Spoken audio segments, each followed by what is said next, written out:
Welcome to this edition of At the Mic. I'm your host, Keith Malinak, asking you to continue to keep Dave and Faith Matthews from American Pride Roasters Coffee in your prayers as they continue to recover from a devastating tornado that took everything from them last month there in Des Moines, Iowa. When they are back up on their feet, we will be sure to let you know that they're open for business.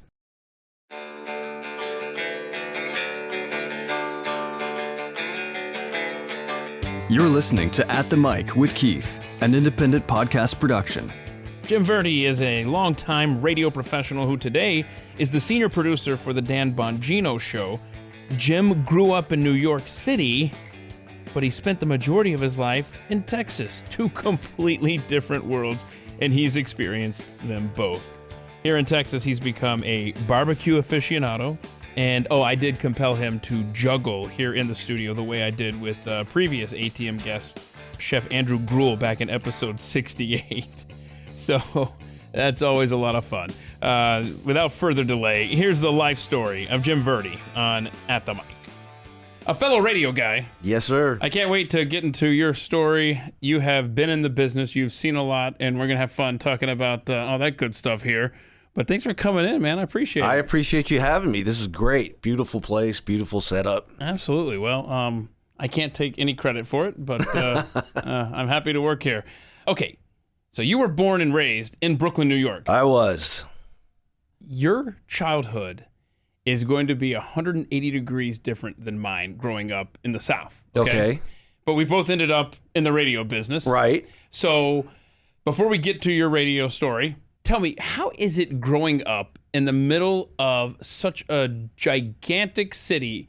Did you, and I know the answer to a degree, I was going to say, did you drive anywhere? Because there's a traumatic story from your childhood that involves a vehicle that I want to talk about. Yeah, you know what I'm saying? Yes. But how is it? I mean, did you walk everywhere? How was childhood? Yeah, no, you pretty much had to walk everywhere, and especially as a little kid. Or I'm on bicycle a lot. Yeah, okay. So I could take my bike. We lived, it was close to the Flatbush area of Brooklyn, and I could ride my bike all around Brooklyn. And of course, you're thinking in New York City, and New York City was crap at that time. We're talking the mid to late 70s. It's like, it seems like it's gone full circle now. Yeah, it is coming full circle, yes. Because, I mean, I lived up there in New Jersey and commuted to Manhattan every day working with Glenn back from 2009 to 2012, and I didn't like the city just because I'm not a big city guy. Mm-hmm. But compared to what I hear about and see and read about now, compared to 10 years ago, it's night and day. The trash, the graffiti, but at the same time, I didn't know anything different. I just thought that's the way things were. Mm-hmm. And the one thing that I always took away from it was it gave you like a spider sense. You're always aware of everything going on around you at all time. Yeah, it's street smarts. Yeah, and it's like another sense. It really is like another sense. And my kids today, they don't have that. They grew up in Flower Mound, Texas. So it's like, they don't know that. And my daughter, we just moved her down to Austin. And so, Austin right now is not exactly in the best of shape. So she's going to have to develop that. And I'm a little worried about that, as a dad would be. Sure. My son's down there already. They live close, so that's one good thing. But getting back to Brooklyn, like, for example, I can remember I went to high school on the Lower East Side of Manhattan. So for me to go to high school, I leave my house, I walk about a mile to the subway station, get on the subway. It's about a 30-minute ride into the city. When I get off my stop, which is 2nd Street and 2nd Avenue. My high school was LaSalle Academy, Catholic school. I get out. I know my train is on time because there's a homeless guy like clockwork that would come around Houston Street, put his drum down at 2nd Avenue and 1st Street, play a little solo, and then run uptown. If I saw that guy, I knew my train was on time every day. He was like a clock. So I go in, I change into my track gear, and I go run to the Brooklyn Bridge and run over the Brooklyn Bridge every morning. Wow. To get there, You got to go past Delancey Street where all the hookers were and all the needles in the street. If I went the other way up 2nd Avenue, that's where all the loan shark businesses were. Okay. I remember one time distinctly, I'm just running by and everything seems cool and normal. I see 2 guys talking to another guy. The next thing I know is one of them's got him by his throat up against the wall and they start screaming at him and you're just running by. It's like... No big deal. It's another day in New York City. Yes. Right? So yeah, it was. But like I said, you don't know any better. Yeah, sure. And people, it's funny to me when people, the big city. It's like the big city. To me, even when I go back there now, it's still kind of a small town because growing up, it was very family oriented. You had everybody. You knew everybody on the block. You knew. All their parents watched you, and they were always watching you, and they'd tell your parents, or if they had to handle it themselves, they'd handle it themselves with our parents' permission. So, I mean, it was kind of small townish in that way. So do you miss it at all? Oh, because now you live, Flower Mound is, suburb of suburbs here in Dallas-Fort Worth. Yeah, no, I miss it tremendously. I love it. I still think it's the greatest city in the world. I could never live there again in a million years. I just couldn't do it. Yeah. There's no way. Yeah. I had my best friend since I was 6 years old had just come down here a couple of weeks ago, and he just said to me as we're driving around, he goes, "This is just too nice." He says, "You can never leave here." I'm like, yeah. So you grew up with 2 siblings, a brother and a sister, both younger than you. Right. Here's my mindset. You talk about how it was rough, right? Right. You talk about your daughter down in Austin, and every dad would be just panicking around the clock just by the fact that their daughter has moved away and is now in a city of any kind, right? Right. So here's my question.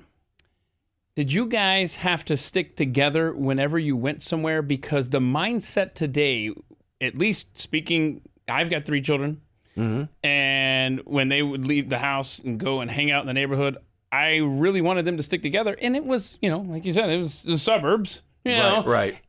I don't know if my mindset is a product of the times we're living in, but it sounds like you guys grew up in, a rough area, or at least you described it. It was the city. The city itself was rough. Okay. The city itself was bad.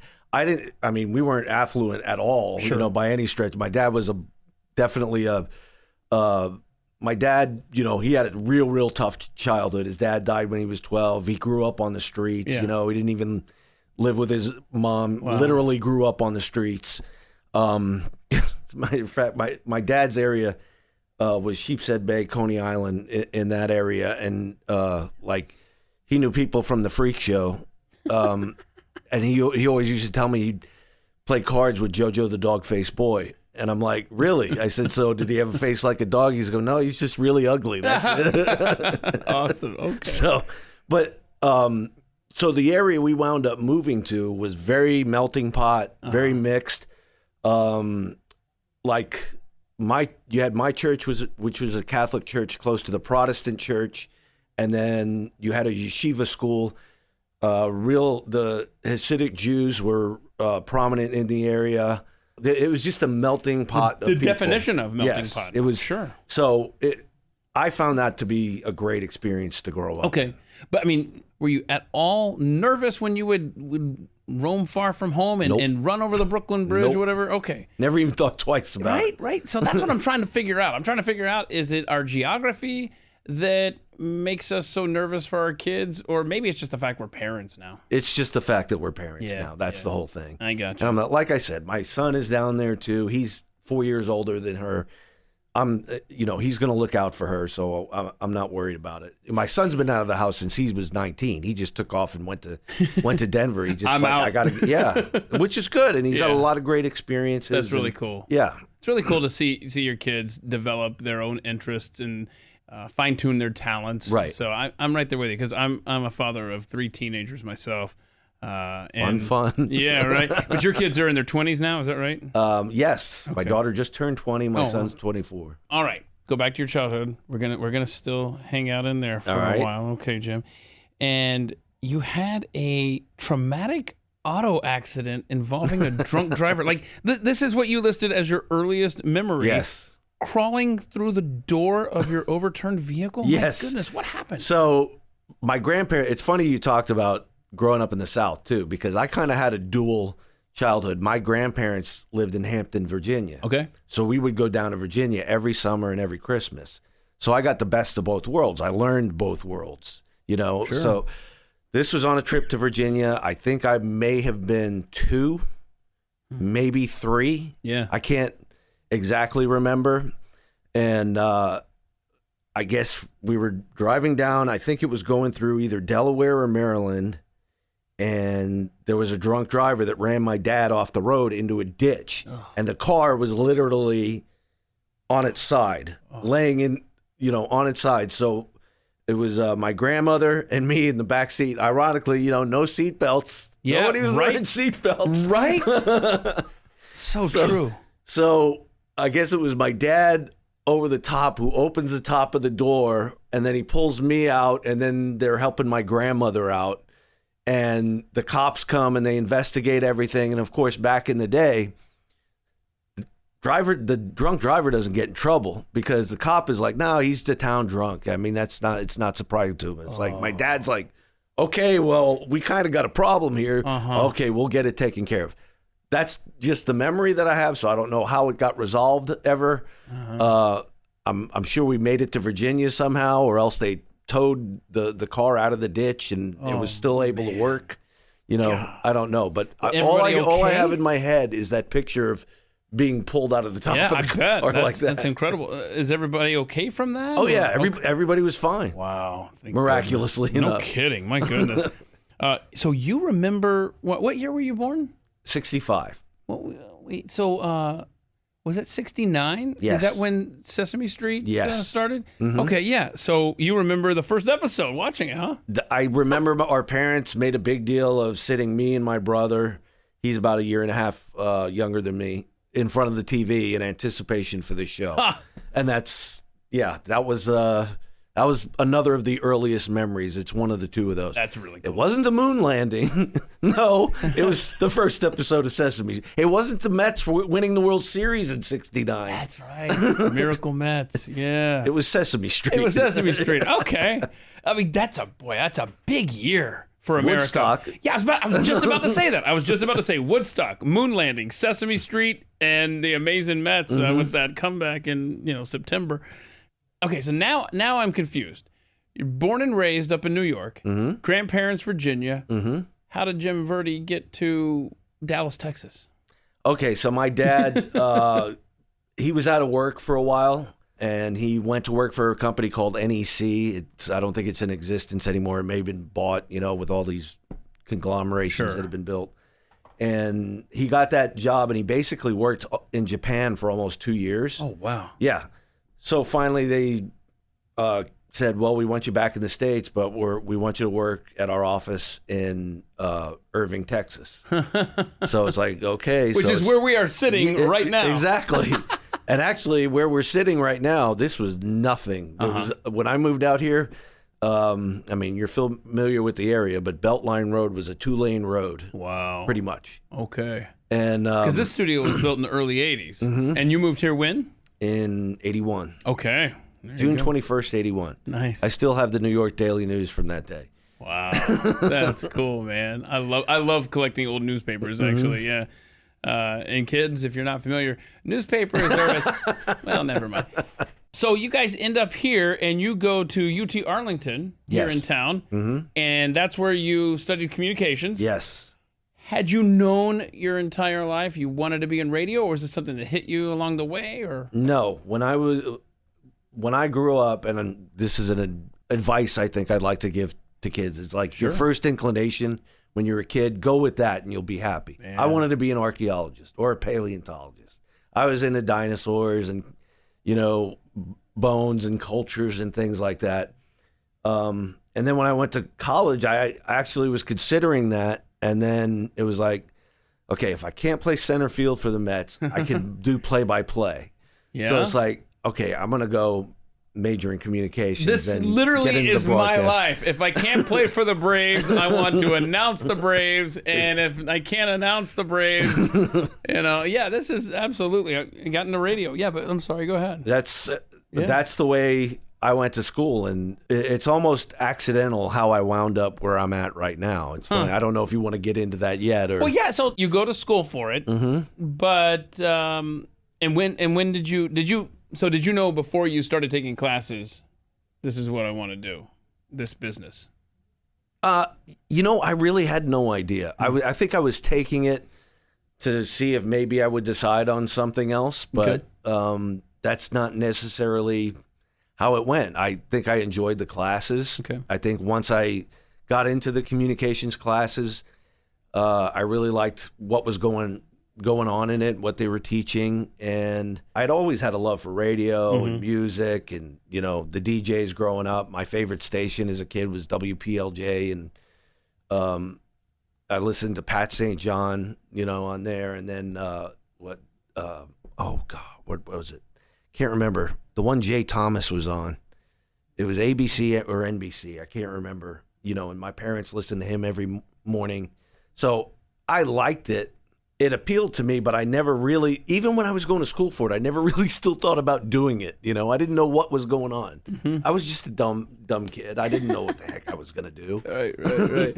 So, okay. And by the way, what we haven't said to this point is that you're the senior producer for the Dan Bongino show. Yes. Okay.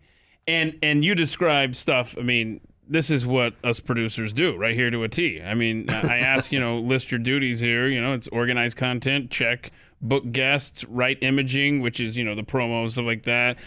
Create bits, the funny stuff. Work with affiliates to promote the show. Work with sales. Aren't those treats when you're working with sales? Yes. Sorry. I need an air check. Okay,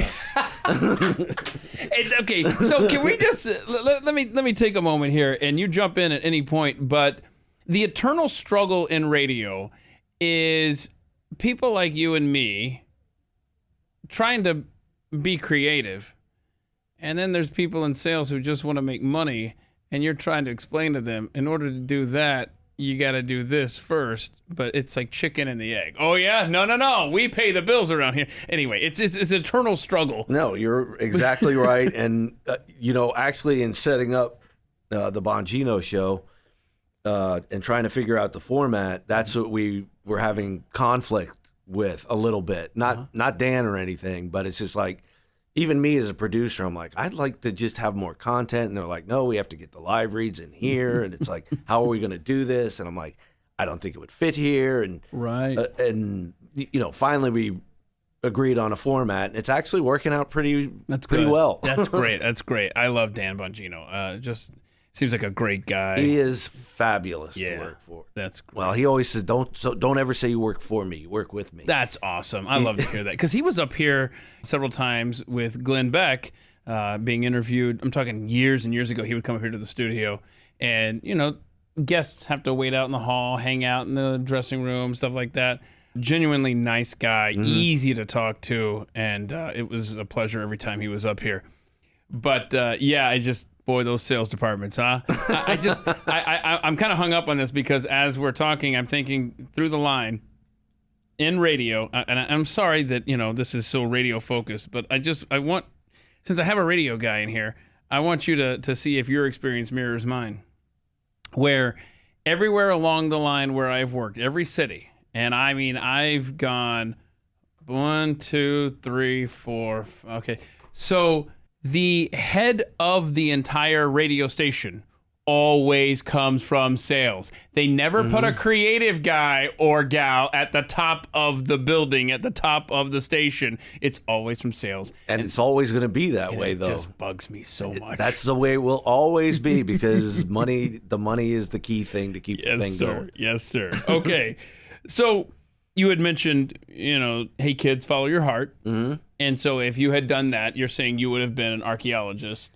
Yeah, correct? I think it's not to say that you don't enjoy your radio stuff now. You're just saying. And that's the funny thing is, I think as I think about it, I probably would have done that, but I think some way I would have found my way to the entertainment thing, especially with the way things have expanded with channels that you can go on and pitch an idea, because you got all these archaeological shows on Discovery Channel and History Channel and whatever. Is there any particular era that you would want to go and investigate and try to dig up? See, all of them interested. I mean, prehistory or like as a kid growing up, going to Virginia, like I said, my grandparents lived in the Hampton area. So we were real close to Williamsburg, Yorktown, Jamestown. Yeah. And I'd go every time. And I think that's where my love of history was. Or maybe I had the love of history first. I guess it's a chicken or the egg kind of thing. Yeah. But either way, that really satiated my interest in history. And it's funny because I always think about when people talk about time travel. Oh, God, if we could only travel back in time. Well, you can. You go there, and if you know the story, you can put yourself in that moment at that time. So when you're standing on the battlefield at Yorktown or at George Washington's headquarters, you can look around and see his horse getting water from the creek that's right there, which, is, by the way, is really, really cold all the time because it's an actual spring. Wow. You can see Washington talking to Lafayette. It's like, you can travel back in time. You can do it. I love it. I'm a history geek, and it's just another thing that you and I have in common. How about that? But here's something else we have in common. It's a recurring theme on this show, and I will just briefly say this. I'm a big fan of pizza. So you used to manage a pizza place. I did. Right? Okay. And so you're a New York guy. You obviously love pizza. But I love that your comfort food is Texas barbecue. Oh, yes. How did that happen? Where you because you would put that ahead of pizza from New York, huh? I'll tell you, I loved barbecue. It was okay. It wasn't top of my list or anything. And then I was walking through Home Depot one day, and I was just going for light bulbs, and I found this small little smoker about yay big. It's about two, and it said last one $25, and I'm like, okay, why not?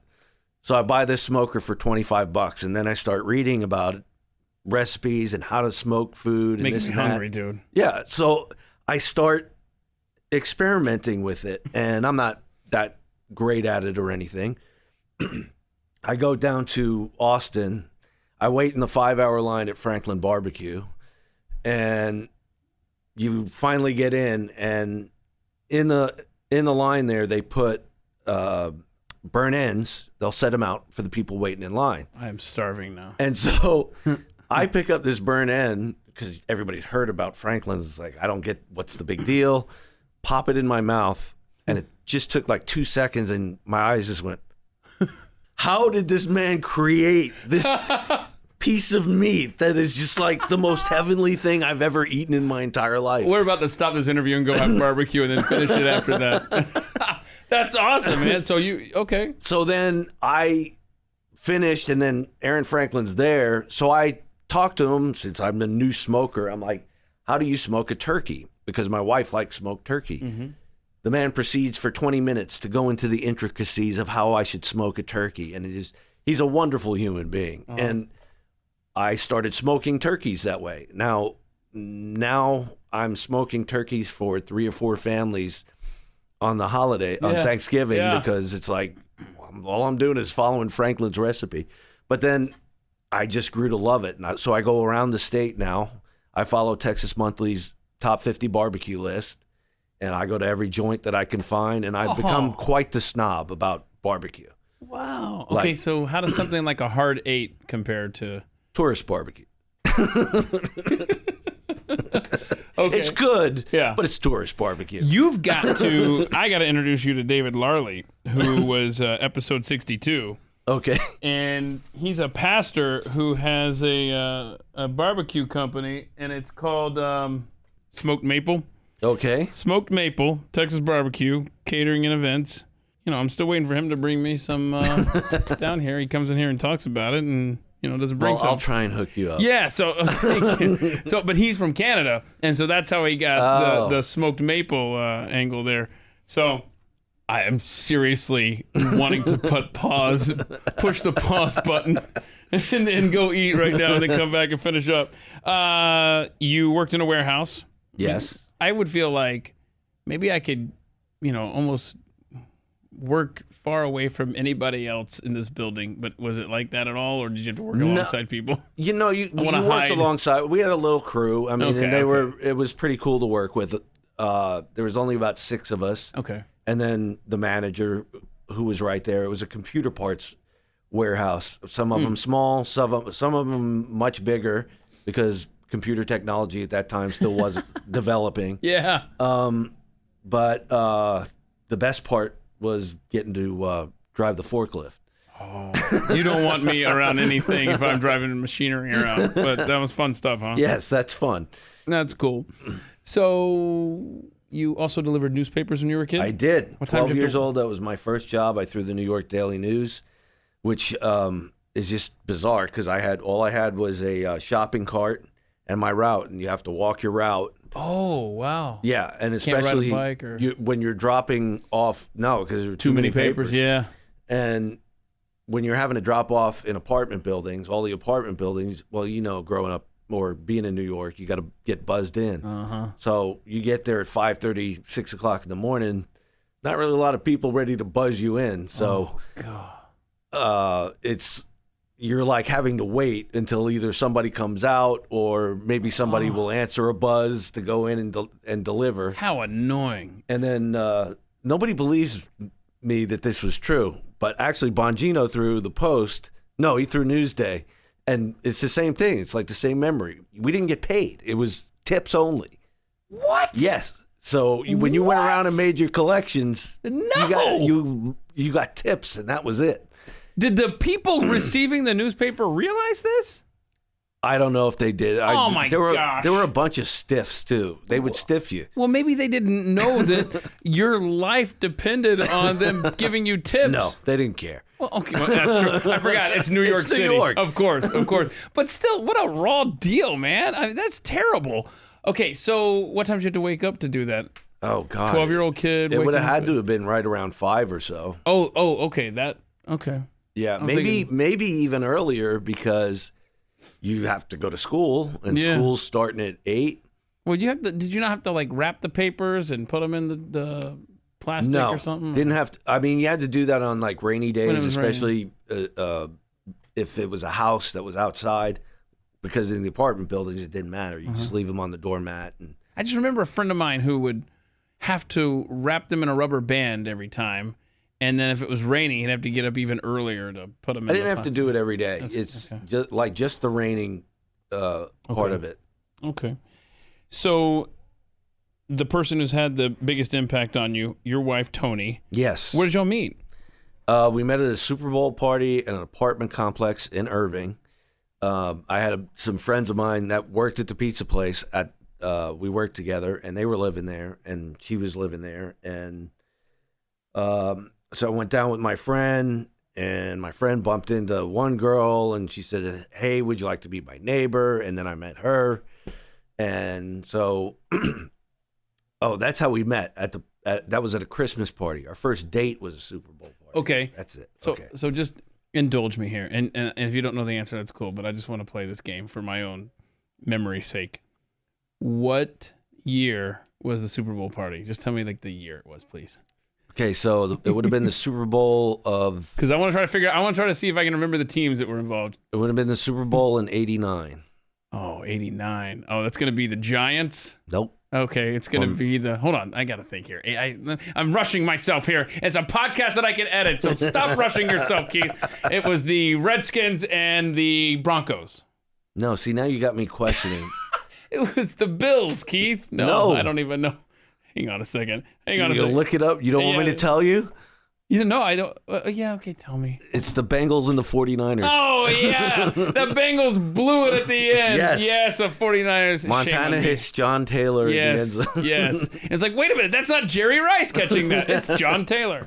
Shame on me. If I had slowed down and really thought about it. Because that's kind of it's a stupid thing I always test myself with sometimes where I'm just laying in bed, not able to sleep, and I will just go back in time year by year, trying to remember who played in the Super Bowl until I fall asleep. That's my equivalent of counting sheep. That's not bad. Yeah. That's a great idea. Like that? Yeah. Of course, the problem is that I get hung up on the Falcons Super Bowls, and I cry myself to sleep. So you on could those do nights. it with World Series, but it would just be like Yankees. It's like, Then it gets boring. I got it. Yeah, no, I'm a little bitter. Okay. Mm-hmm. I had a boss who was a big Yankees fan, and every morning we'd have a post-morning show meeting in his office, and I'd have to sit there and just stare at this. He had this huge poster, and it was all of the World Series trophies that the Yankees had accumulated to that point. I think it was 25, and this was early 2000s.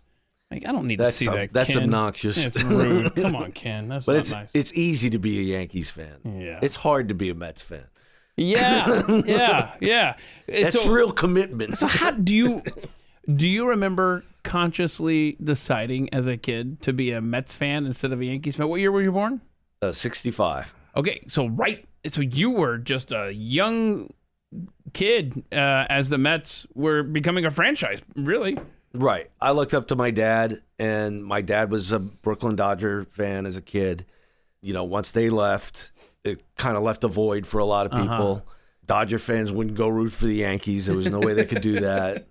So when the Mets came around, he adopted the Mets, as did a lot of other people who lived in Brooklyn at the time. And so just through him, I mean, my dad's the reason I was a Cowboy fan too, even living in New York. How does that happen? Because my dad was a Navy guy. Roger Staubach was a Navy guy. So my dad liked Staubach. Sure. And so I became a Cowboy fan. So my dad convinced me of it. Or first you got to fall in love with baseball first. And I did.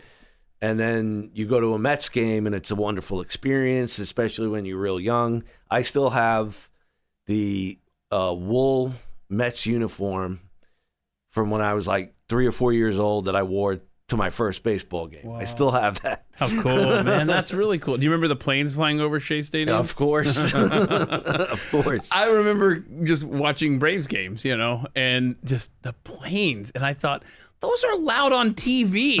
How are they in person, Yeah. My goodness. Okay. I mean, that makes sense, the whole Roger Staubach connection. Because I was just sitting here thinking, I don't know any Saints fans in Atlanta, Oh, no. Growing up as a rival to the Falcons. But I don't know. That's understandable. Okay. So, in fact, you're a Jacob deGrom fan. Oh, God, he's the best. Right. I love We this. were robbed this year of one of the most historic seasons ever because he got hurt. Oh, okay, that's what you mean. Okay, I thought there was some controversial play. Oh, no. I'm like, I see how far back they finished in the standings. I doubt there was, but now I understand your point. Yes. Okay, so you play golf?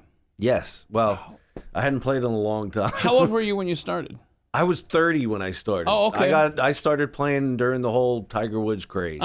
Okay. So, well, not new to it anymore, but sure, I wasn't playing when I was a kid. Right, but so. I mean, I tell people that come in here and talk about golf that I've been playing golf since I was 12, and I'm the worst golfer that I know that's been playing golf their entire life. And so it's like I talk to people that take it up later in life, and they're like, yeah, my handicap's, 12, 15. I'm like, man, I feel good when I break 100, but okay. Anyhow, let's see here. But we'll have to play sometime, right? I had an eagle from the fairway the other day. What? So my favorite course in Texas is Hyatt Hill Country. I don't know if you've been down there. In San Antonio? I don't get out much, and I don't play much anymore. Yeah. Okay. So I was playing with my son. Yeah, good for you, yeah. And had a decent drive, and then I had to lay up because there's a creek in front. So it's a par 5 then? Yes, it's par 5. So the creek's in front, and so I take a 7-iron. I'm about 150 out. Take a 7-iron, and then I look to see if it's going to bounce because there's all these reeds from the creek, and I can't see the green.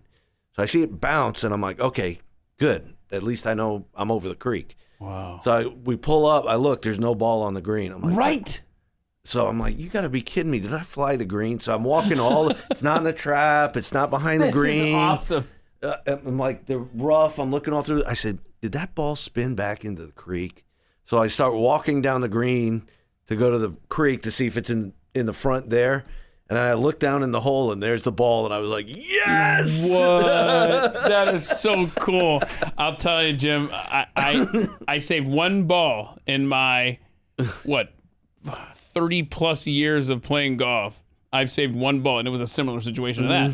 And so my friend and my brothers-in-law were like, whatever, man. We didn't see that. A squirrel probably just knocked it in there. You know what I mean? It's like, shut up. Yeah. I'm keeping this ball. This is me. Yeah. I don't care. But what a feeling, right? Exactly. That's the closest I've ever been and ever will be to getting like a hole-in-one or something. Had a hole-in-one.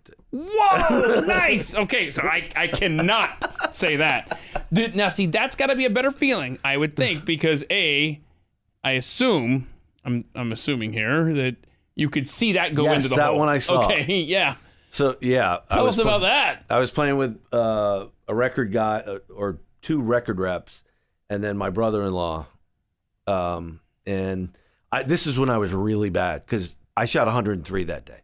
So don't say that's really bad. I just told you that I barely break 100 when I play. But that's what I'm saying. It's like I shot 103 with a hole-in-one. So okay. I missed the point there. Yeah, okay, my bad. So I hit it's 147. I hit a 7-iron. It goes over water, and all I'm thinking about is please don't chunk it in the water. So I get it up. It goes up nice, and I'm going, well, at least it's going to get over this bog that's in front of me. And my brother-in-law goes, "Ooh, I think you're going to like that one." So I see it hit the front, and I watch it roll, and then it just disappeared, and I went, "Oh my God!" Yes, good for you. So were the guys with you? They were impressed, I would hope. One of them didn't see it, and it was like, and he's like, "What happened?" Like, you went into the hole. So they all freaked out. How cool. I think there was some people on the next tee box, and they saw it. So it was that was a cool moment. And then the best part, when you go back into the clubhouse and you have to buy a round for everybody, nobody. I didn't know this because I've never had a hole-in-one. There you go. Really? That's a thing? Nobody was there. So it was like, yes. How cool is that, man?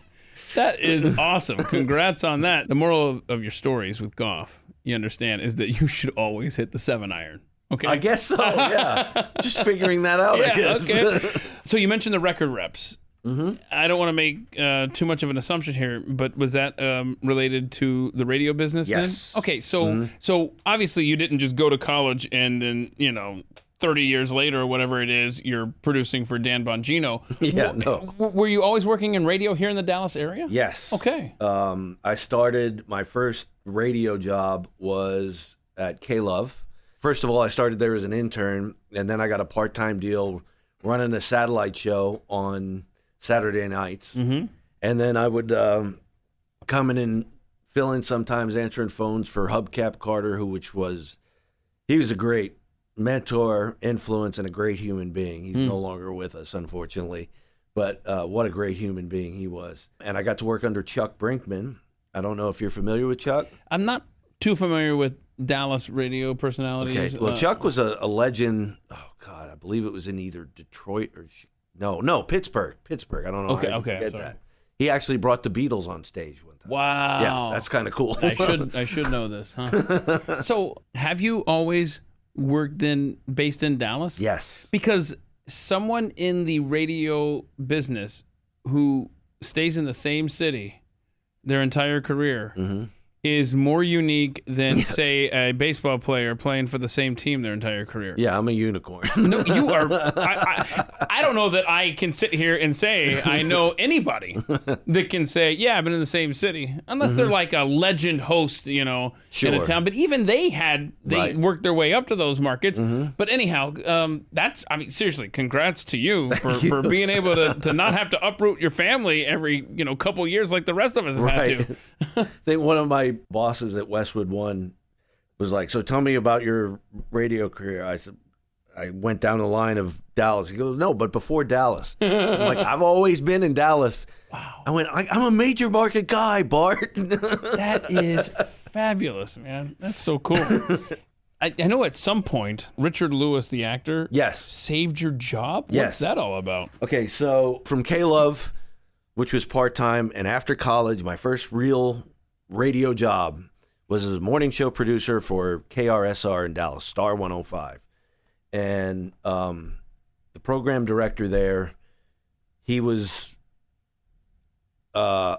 always very nice to me, but he was a little off because he got fired 2 weeks later after he hired me. Oh, wow. Because he allegedly had threatened Jim Belushi with a gun. But we'll get into that. Wow. So Star 105, to kick off, they were getting all these celebrities to come on. We had Dana Carvey for 3 days. We had Joe Piscopo in. We had Richard Lewis. Alan Thicke came on. It was just, they just had all these celebrities, and they did 3-hour shows. God. So who was the most natural? Who was the best at that of the celebrities that came in? Oh, Dana Carvey. I figured, hands down. I was just sitting here thinking, man, I would love to hear a Dana Carvey show. Maybe the funniest man I've ever been around. I mean, that was my childhood. Life. I mean, he was my SNL go-to. Well, you want to talk about mind blowing. So this is my first job in radio, and I don't even know how, because even as a kid, I'd do impressions and things like that, and I must have done something around him, and I didn't even realize it. But he was the one saying to me, "You got to do the grumpy old man with me on the air. You got to do the grumpy." I'm like, Dana Carvey is asking me to do the grumpy old man. This is crazy. I'm like, that's not. So he finally talks me into it on the third day, and we do, and I start, and it's like, in my day, and it's like, and then I just don't know where to go from there. It's because I've got freaking Dana Carvey right next to me. Then of course he takes over and goes into a whole bit, and it was incredible. Because I remember him doing that. You weren't the inspiration for it necessarily, right? That's what I'm asking. The inspiration for what? For the old man bit. No. Okay, God, no. I got it. Because here, that was one of his established characters. Got it. The way I heard it was you were doing a grumpy old man bit, and he said, "Come in and do that." I got it. Okay. I may have just been doing one of his voices around, And then the thing about it, the most amazing thing of that was people would call and he'd say, "Take my character, put him in a situation," and then he'd just go. And it was the most amazing thing you've ever seen in your life. That is great. He's one of the most talented comics that's ever lived in my mind. I'm right there with you. I mean, the guy. Yes, I could go on and on and on, and I think that his movie Opportunity Knocks is incredibly underrated. But that's his TV series, which lasted eight episodes. On ABC, I remember. I'm telling you, I loved the ring and run stuff where we could do this all day, man. But he's so great. Okay, so the Richard Lewis story. I'm sorry, I got sidetracked. No, that's fine. That's fine. So Richard comes in. He's a Mets fan. I'm a Mets fan. He's giving me crap about the Mets the entire time. He comes in for 2 days. So he comes in, and this was after the program director had been fired. I'm working with a substitute host and a guy named John McCarty, by the way. I'd like to say his name. He's no longer with us either, but one of the classiest guys ever to grace the Dallas-Fort Worth area. He's a fabulous human being, dear friend. So anyway, Richard, we do a show. Apparently he went out to dinner with my GM that night. We come in the next day. I'm there. I come let him in. He goes, "Hey, come here. I got to talk to you." We go into this little room off of where the main control room is. He goes, "Look, I don't know what's going on around here or anything like that." He goes, "I just wanted you to know that I told Jenny Sue," she was the general manager at the time, "I told her what a great guy you are, what a great job you're doing, that they're lucky to have you, and let's just leave it at that, okay? I just want you to know I did that." I'm like, okay, I really appreciate that. But I'm like, I had no idea that there was any problems that was going on. It was like, okay. But so, yeah, he literally saved my job for a while. Why, you think that you would have been axed if he think had she was looking to get rid of me, yes. Oh, okay. Yes, I don't think she liked me, and I think the fact that the old program director that had hired me, yeah, she was like, get me somebody else. That's interesting. Wow. Okay. Well, when I see him on TV or something, I'll remember. What a nice guy. Now, so are you a big reader? Because I asked this question about your favorite book I do. Last book you read. Yeah. Okay. So I mostly read nonfiction history. That's what I got to do, man, because I can't. Yeah. I feel like I'm wasting my time otherwise, unless it's something like Atlas Shrugged, which is either history or the future, depending on how you look at it. Pretty much the future. I'm fascinated by the title of this book. I thought you'd ask me about The it. Secret Life of Groceries. Okay. It's somebody like one of my friends who knows I like to read or whatever. They're like, I think you'd be interested in this book. I'm like, why would I be interested in a book about groceries? Why would you think I would be interested in that? I have no idea. So I'm like, okay, I got it. I'll read it. I start reading this book, and the author, his name is Ben Lohr. I think it's Lorr. Okay. He starts out with this description of a Whole Foods in New York City and cleaning out the fish case. Oh, am I gonna never eat again after reading this book? No, actually, it won't lead you to that at all. It is one of the most fascinating books I've ever read because of the research that he did, and he actually lived the life. He lived with a trucker on the road hauling groceries. He worked part-time at the Whole Foods. He went to Thailand on the fishing ships where they get fish from. Again, am I going to never eat food again after reading this book? The Thailand fishing thing, that was, pretty close. No, Jim. I actually enjoy eating. I don't want to ruin that for me. But how they go into how you get how do you get your condiments on the shelves and the place. I bet it's fascinating. And it was one of the guy does a great job writing. It sounds like, and it's not because I'm just a lazy reader, but it sounds like this would be a great Netflix documentary or something. Most definitely. But the thing is the way he wrote it and the way he researched it, it was kind of stealth and on the down low. So I don't think anybody would let you in on the secrets the way these people let him in. That, and there's probably no cameras and stuff involved. Right. Too. Yeah, it would. Okay. Yeah. Well, that sounds really cool. It's a cool. I can bring it to you if you want it. Please do. I've got it. Please do. That's really cool, man. All righty. If you could only keep 5 possessions, what would they be? All your pictures. That makes sense. Family memorabilia. You listed baseball cards. Yes. So, are these old cards? Are they signed cards? Are there a handful of cards in your collection that you point to as that's my pride and joy? I collected since I was 6 or 7, and these are just all my cards. Uh-huh. I didn't buy a lot of card shows. I mean, all of them are kind of special to me. Sure, I'm with you. The only ones that I bought at card shows is I went because I tried to get every Met that I ever could for every season. I mean, I stopped. How long did you do that for? I was going to say. Yeah, I stopped that a long, long time ago. Because buying cards now, it's stupid. It's so expensive. Well, not only that, but, and I'm trying to figure out the episode number here, but I had a previous guest on here who has a show where he just goes through different packs of baseball or football cards. He had me on once, and we got to open up some cards, and I got to keep the Deion Sanders rookie cards, being a Falcons Lord. fan. Right. I just... he and I kept opening these cards, and I went home with 4 Deion Sanders rookie cards. It was so great. But I've got 2 pretty good condition Wayne Gretzky rookie cards. Nice.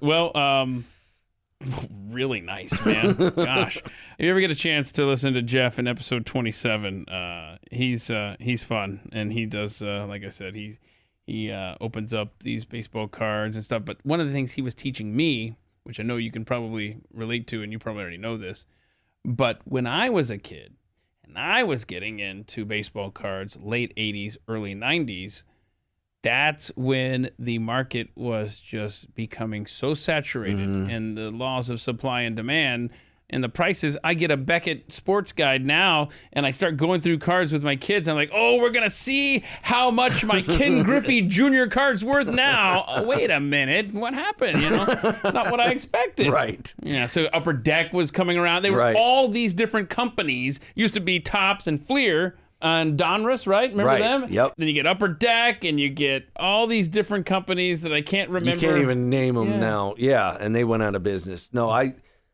think my first, where I had the first really start of the collection was about 72. Okay.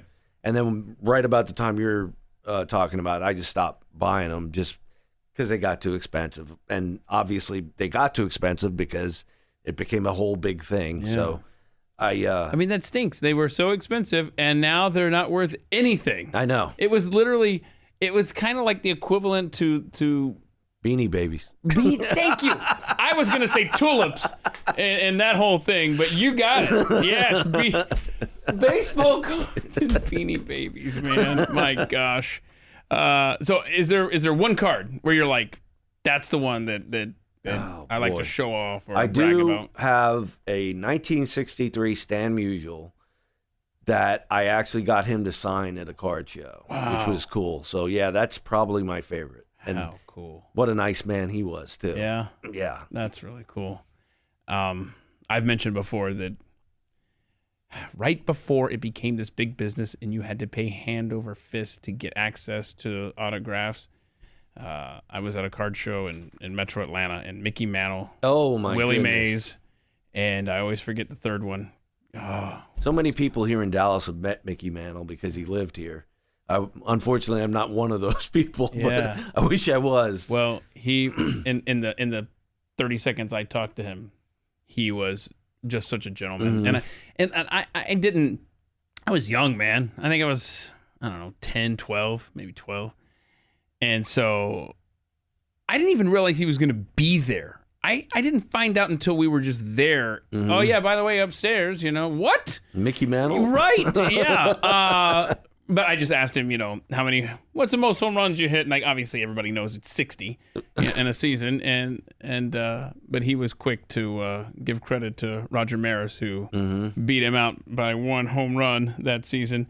Okay, let's see here. I love this answer, dude. If you could go back in history, meet one person, Ben Franklin. Yes. I mean, after I saw your answer, I thought, seriously, the man was a statesman, an inventor, a politician, a humorist, a thinker. I mean, he was a Renaissance. He is the quintessential American. Absolutely. And that period of time is my favorite period of time in American history.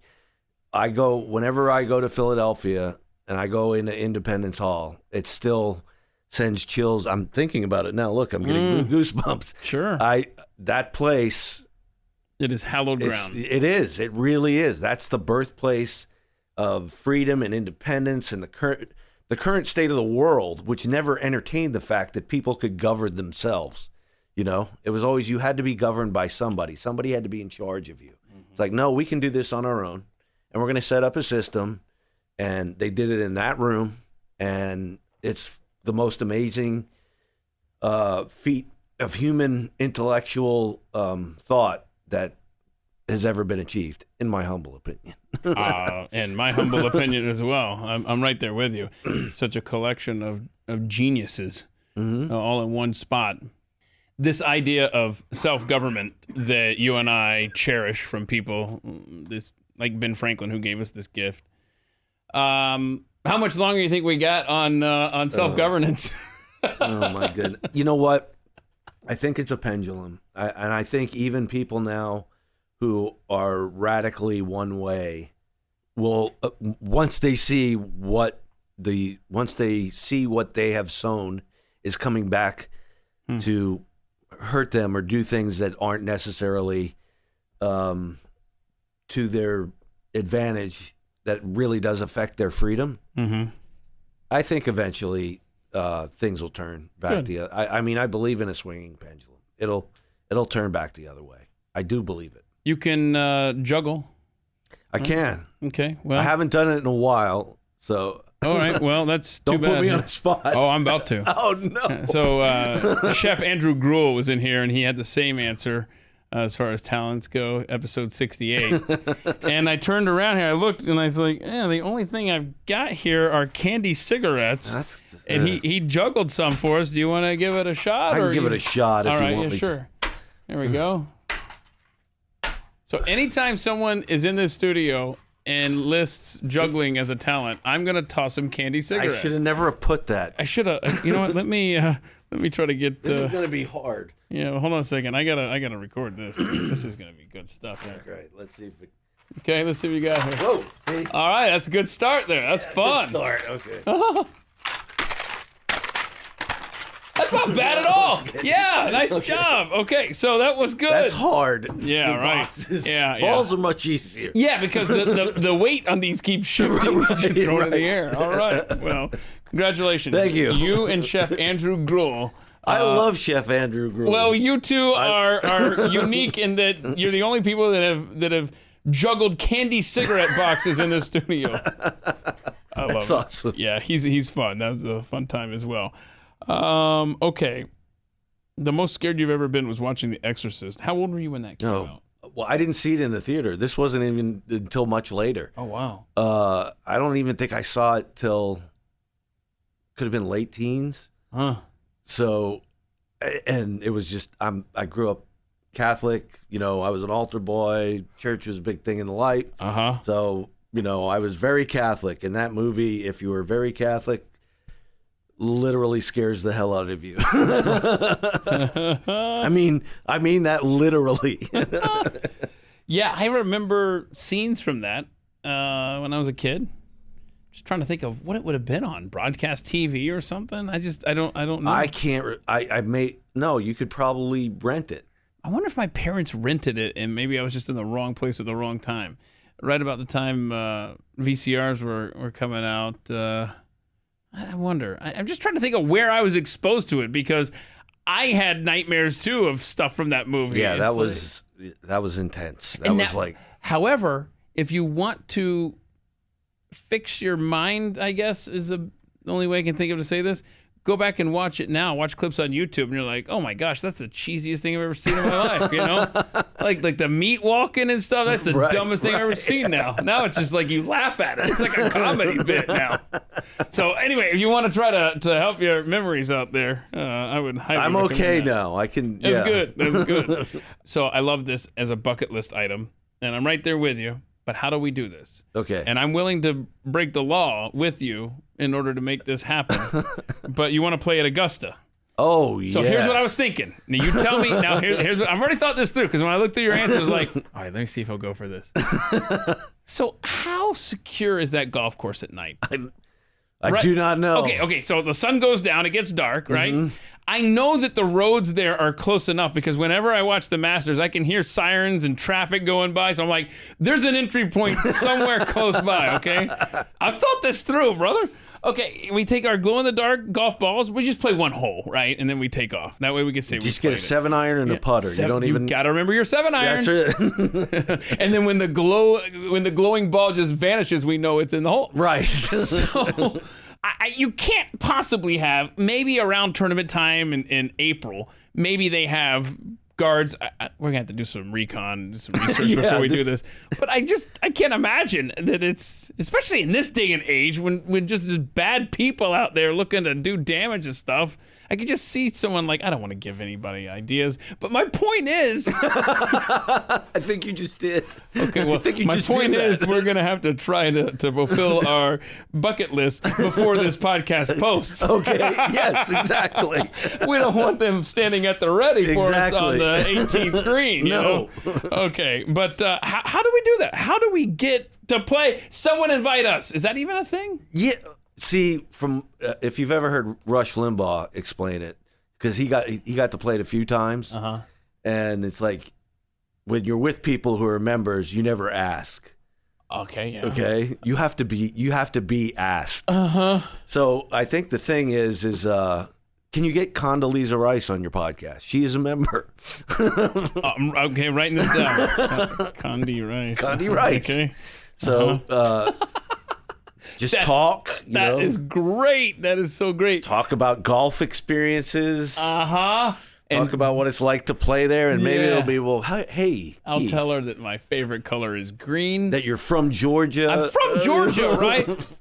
I can't tell you, Condi, how many times I've driven between Atlanta and Charleston. You know what's right on the way? Augusta. And I also won't admit that I average around 100 strokes every time I play. I'll leave that out of the conversation. That out completely. That's awesome. Okay, let's see here. We're doing it sometime though. You and I we're gonna show up there at like 2 a.m. You're gonna let us in? No, 2 a.m. No, we're just gonna helicopter in. Okay, let's see here. Tom Cruise Mission Impossible style. Man, you know what? I'm willing to try it. So I ask, what's in your Amazon cart? Is there anything currently? Or you said, I need to ask your wife. She's the one that runs the Amazon stuff? I mean, okay. she puts stuff in there. I just hit buy now, and that's it. Buy now. Yep. You have a social media handle. I just discovered this today, so I started following you on Twitter. At JJ Verdi, JJVERDI, and then you're on Rumble by the same handle. Right. I should check out Rumble because it seems like correct me if I'm wrong, it's more of a free speech YouTube. Exactly. That's exactly what it is. I need to take a look over there for sure. Well, thanks for coming in here on At the Mic. We have a mutual friend who introduced us. Yes. So Mike Sacco, who I used to work with, who now works with you. Yes. Radio is such a small world, man. It really is. It's funny you say that. When I worked at Radio Disney for a while, and that was at the old ABC Radio Network building. Have you ever been over there or off of Montfort? It's no longer there. They tore it down, unfortunately. But when I first went to work there, it was like, this is the place where all the old DJs go to die. 'Cause it's like from everybody throughout my career, from K-Love to Young Country to Star 105, or Star 105 to Young Country to a talk station to Radio Disney. All through that were people that I had worked through my entire career. It was funny. Wow. It is truly... I can describe it one of two ways. I can either say it's a small world, because it truly is, or I could say it's incredibly incestuous, where everyone is connected some way or another in this business, and we all end up circling back and running into people that we've worked with before. It's a unique business that way, and most of the time, people in this business can identify with my example of saying, the only people that move more frequently than radio people are military brats. But unfortunately, that doesn't apply to you because you're the unicorn that stays put in Dallas for his entire career. And that's so cool, man. That's the most stunning fact of this entire interview, I'll tell you that. Anyway, Jim Verdi, thanks so much for coming in today. I appreciate it, buddy. Thank you, Keith. A pleasure. I had a great time getting to know Jim. Don't forget, you can hear what goes through his radio fingers every day when you tune in to the Dan Bongino Show. Well, on the next episode of At the Mic, we're going to sit down with a conversation with my friend Braca. She's a writer, she's been a singer. We're going to figure out what's next in her journey when we sit down a week from today. Until then, I hope you'll take a moment to rate and review this podcast. Please do give it 5 stars over at Apple iTunes or Spotify. Feel free to drop us a note through the website atthemicshow.com. And don't forget, merchandise available through atthemicshop.com. Well, above all else, please go be free, and thank you for listening. This has been At the Mic with Keith, an independent podcast production. Head to atthemicshow.com for archived episodes, sponsor information, and ways to connect.